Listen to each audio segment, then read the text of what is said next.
bakende Jeribe Muyibi Lubaya Milibi balimete ka RVA bakende to boy bango bakende.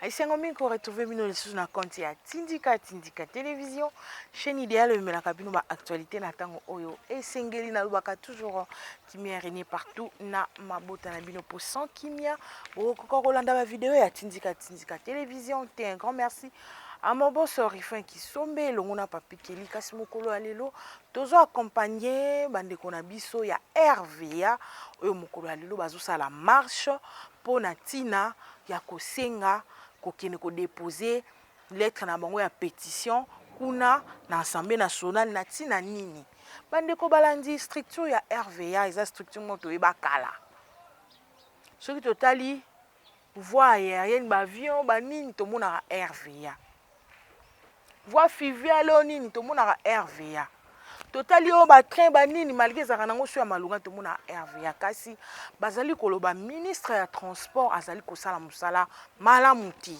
bazana ba plusieurs mois arrière si ou 7 mois ya un paiement ba futamina nte pesa na ba structure mususu ba tchana aéroport wana ezo sala musala na défaveur ya RVA.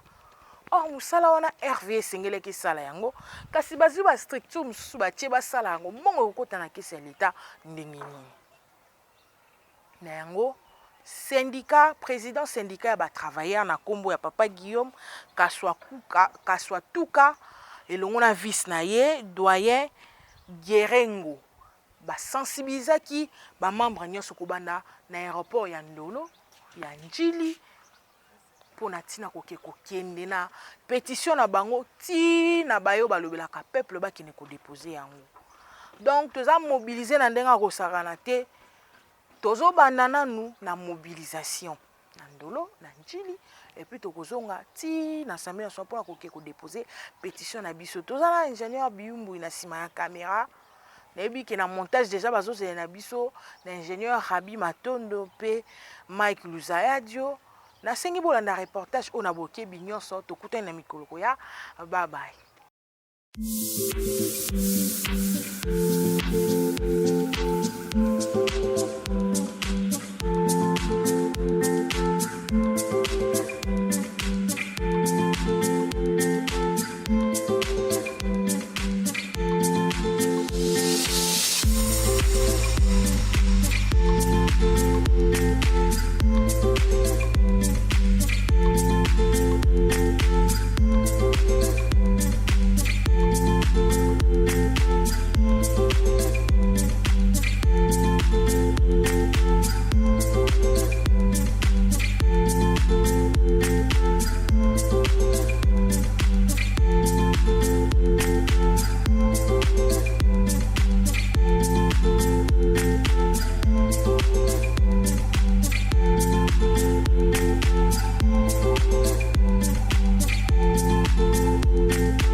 bakende Jeribe Muyibi Lubaya Milibi balimete ka RVA bakende toboyi bango bakende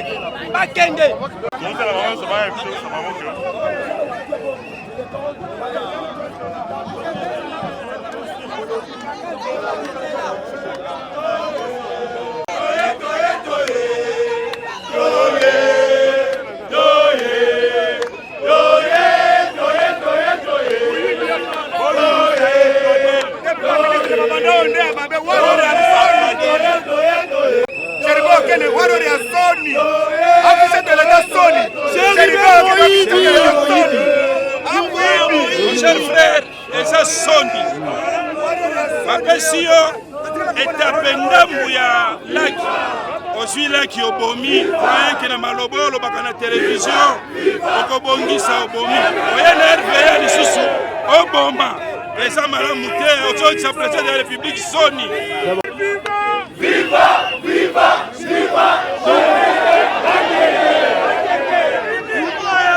Félicitations pour la biso.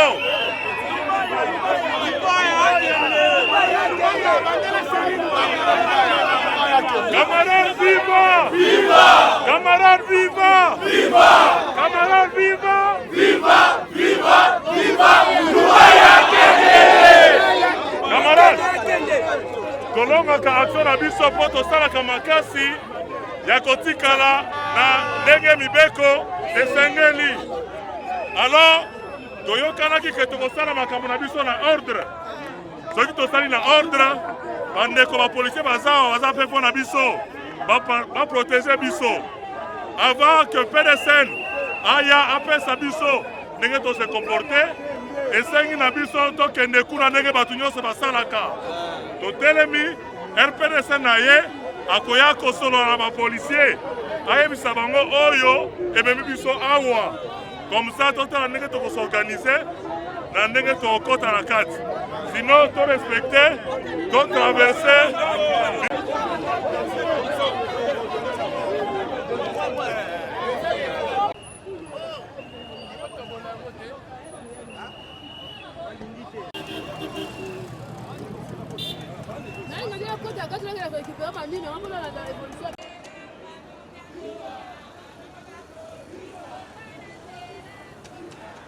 Ko défendre l'intérêt biso soki biso tosali yango te yango touti kosolola na baye bazali na protocole d'accueil bayebisi biso to constituer délégation po tokota bayamba biso to poser problème oyo toyeli awa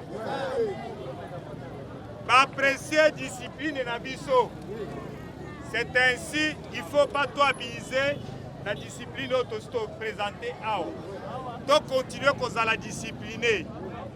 Donc continuer à la makelele awa na objectif ya ko se faire entendre. Parce que toya pona ko bukate, toya pona ko défendre entreprise na oya biso pe misala na biso. Toyokani? Voilà. Toko kanga nzela te. Tokokanga nzela te totikala na ngambo en même temps bunda na biso tobeta po bakanisa te ke toye retraite toye retraite te toye nde mpo na revendication. RVA viva! RVA viva! RVA viva!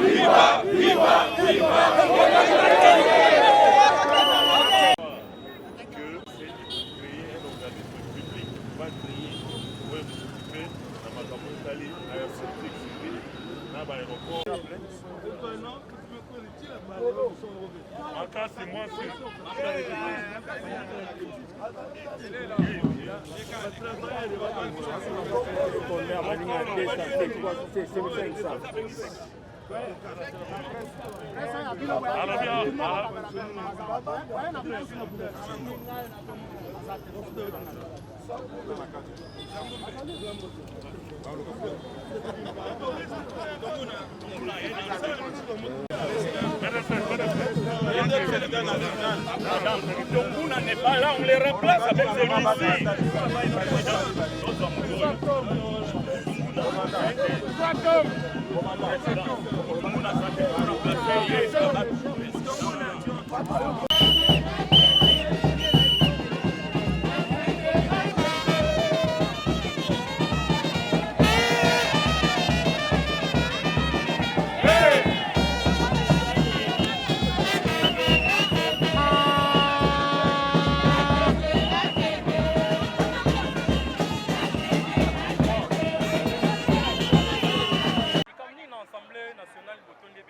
Totondi ebele poto ozoloba na excellence président de la République monsieur Félix Tshisekedi Tshilombo ayeba banguna baza na kati ya gouvernement banguna baza na parlement biso tosali RVA naza na plus de 30 ans na musala na koti mwana muke naza délégué syndical ya njili toza na kosala RVA itelema tosali mingi espace aérien na sol toza institution moko ya l'État toza ko produire ebele mais pas si ezoleka impayement à salaire ezosila te kaka simo ezokenda okutana sikoyo bradage ya RVA tolobi non président de la République afungola miso banguna baza na gouvernement banguna baza na parlement oyo banguna peuple le peuple d'abord un non merci.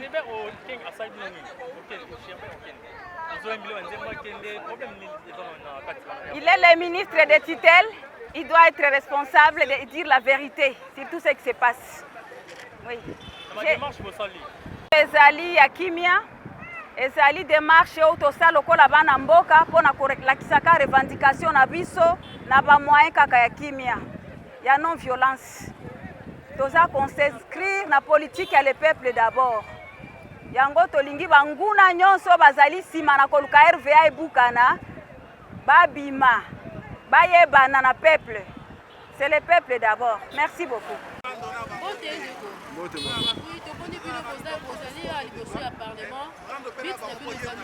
Bis na biso toyei kotika memo mpona mbinga mingi ekota na kati ya kompani na biso.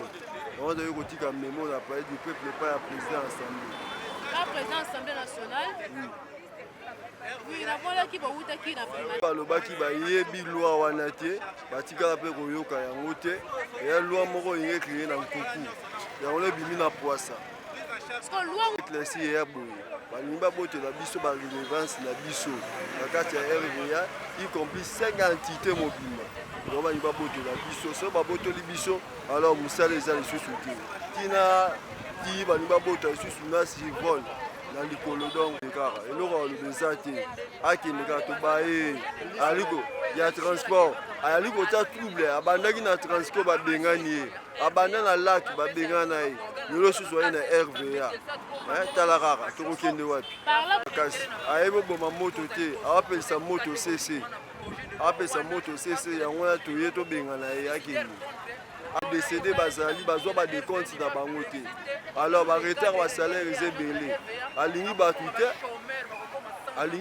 te na député wana oyo aza parrain ya loi wana awa motema mabe tokokende wapi libota monene eza na nsima yo moko otalaka bamama décédé baye tokokende wapi bisi na biso yango wana toyaki na baprésident syndical toya kotika bamemo na biso toya kotika bamemo na biso.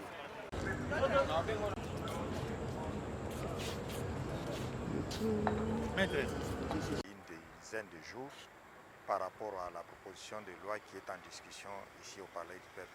Et c'est une proposition qui concerne l'aviation civile au Congo. Et c'est pourquoi nous sommes là, parce que dans cette proposition de loi, il y a des dispositions que nous avons découvertes qui vont à la longue gêner le fonctionnement, sinon la disparition complète de la RVA, avec comme conséquence un nombre important de chômeurs qui seront déversés dans le pays. C'est pourquoi nous sommes là. Et nous avons eu comme mission, en tant que délégué syndical, de pouvoir venir voir la représentation nationale par rapport à ces dispositions qui risquent de créer des difficultés énormes au sein de la RVA. Et selon l'honorable Lubaya, après avoir déposé sa proposition de loi, lui il a dit qu'il est venu juste pour appuyer l'RVA. et subitement les agents ils croient que la RVA serait vendue. Non. La RVA n'est pas appuyée dans cette loi par l'honorable Claudel Lubaya. Par contre, l'honorable Claudel Lubaya institue la suppression de la RVA en tant qu'entreprise du portefeuille. Comment ça s'explique?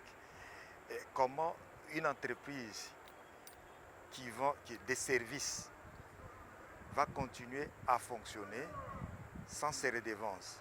Oh, les redevances, c'est elles qui font que l'entreprise fonctionne. Quand une entreprise n'a plus de redevances, c'est que cette entreprise n'est plus destinée à survivre devant ses obligations ou bien à répondre aux obligations qui lui sont assignées par l'État congolais. Alors, en quelques mots, vous avez... Ici, au Parlement, pour la journée d'aujourd'hui, malgré les sit-ins que nous venons d'effectuer toute la journée, vu l'importance de la matière qui est en discussion présentement, qui se rapportant aux élections à venir, nous n'avons pas pu obtenir l'audience. Et nous avons réussi une promesse d'être réussi la veille, c'est-à-dire demain à 11h, nous serons déjà ici au Parlement pour être réussi au niveau du cabinet du président de l'Assemblée nationale. Dans l'hypothèse où votre revendication... Une étape, nous verrons maintenant non seulement le ministre du portefeuille qui est les titulaires des entreprises du portefeuille à caractère commercial comme la nôtre, et puis nous pensons voir l'autorité suprême du pays qui est le président de la République. Vous comptez justement sur l'implication du président de la République? Sûrement, c'est le dernier rempart qui nous reste. Merci. Nandenge loi oyo bazotraite na parlement ezali sensible, ezotraite question moko ya motuya mpona mboka. Tozwaki mwa kokoso ya koyambama na ba-honorable député basengi na biso toleka lobi. Na bokuse eloko nini bino bozoreproche na mibeko ezali oyo bazali komanyola? Na mibeko oyo bazali komanyola oyo honorable Claudel Lubaya azali koprésente na assemblée, ezali mibeko oyo ezali koprograme liwa ya entreprise na biso.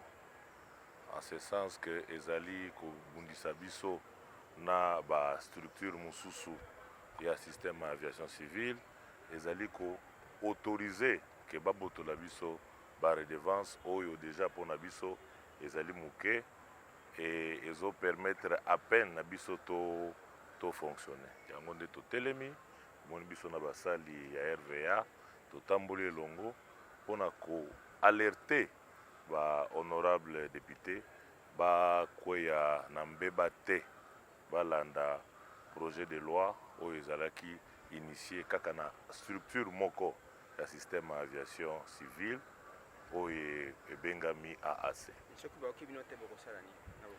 Ndenge président azo cessé ko répéter, toza déterminé na ko utiliser ba moyens nyonso oyo constitution et prévoir pote na ko défendre ba droit na biso.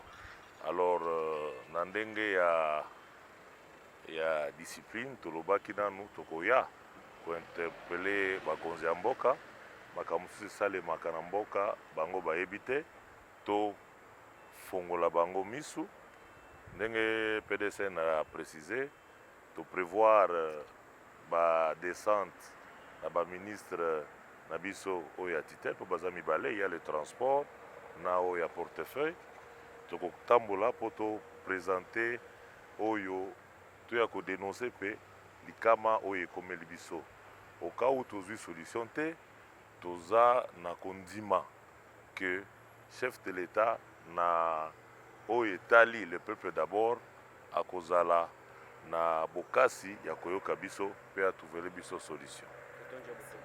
Merci.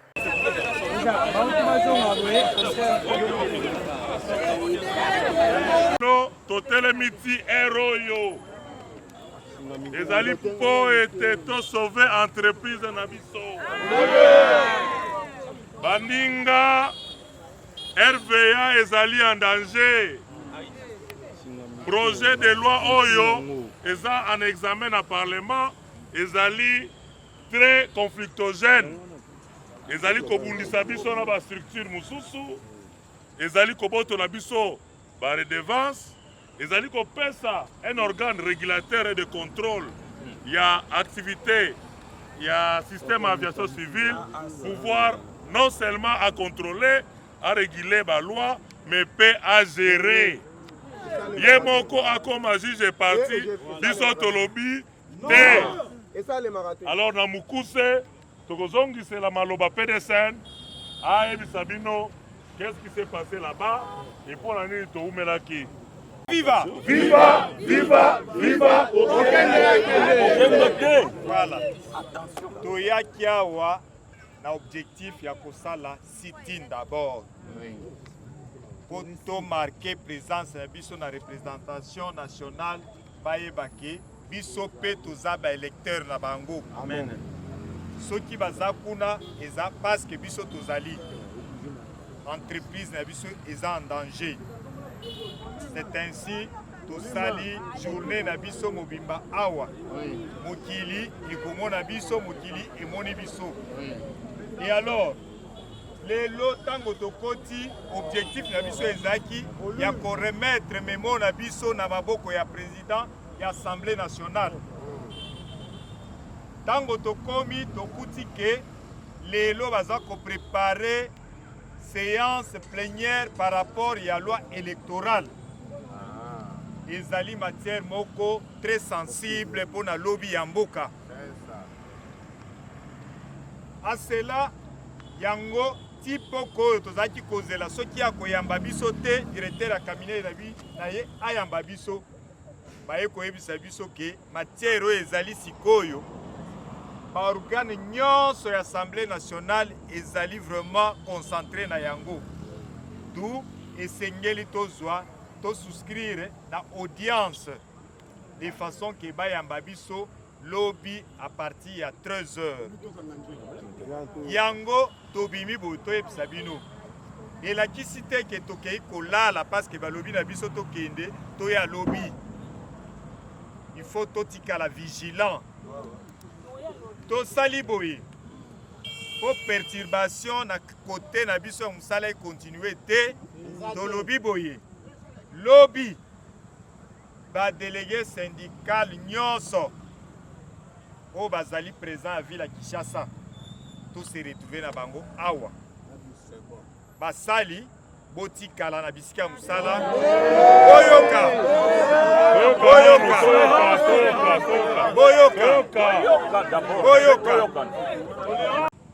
Existence na biso. Alors esengeli toboma esika tolielaka. Et alors bopesa biso confiance. Dans le sens que toyoka bango.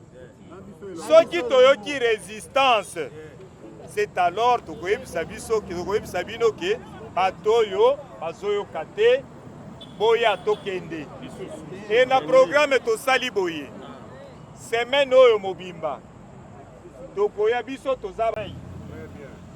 So tosisi na ministère ya portefeuille tokende et pas excellence ministre ya transport. Tokende kometela yepe munda. Programme na biso yango wana. Na banji toyokani lobby ba délégué nde bakozala awa basali nyonso basali to lever te mais to arrêter toyokani.